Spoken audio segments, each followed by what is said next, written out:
এই ব্যাংকটাকে সামলাতে জিরায়ার অবস্থাই খারাপ হয়ে যায়। এখন এই ব্যাংকটা বলে যে কে রে আমাকে সামান করেছে, আমি হলাম মহান গামাবুন্তা।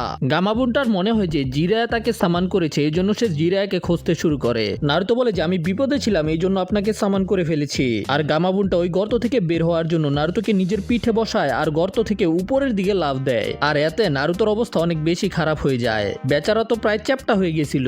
আর তারপরে সে যখন গিয়ে জমিনে ল্যান্ড করে তখন মনে হয় যে কোনো উল্কাপিণ্ড এসে মাটিতে ল্যান্ড করে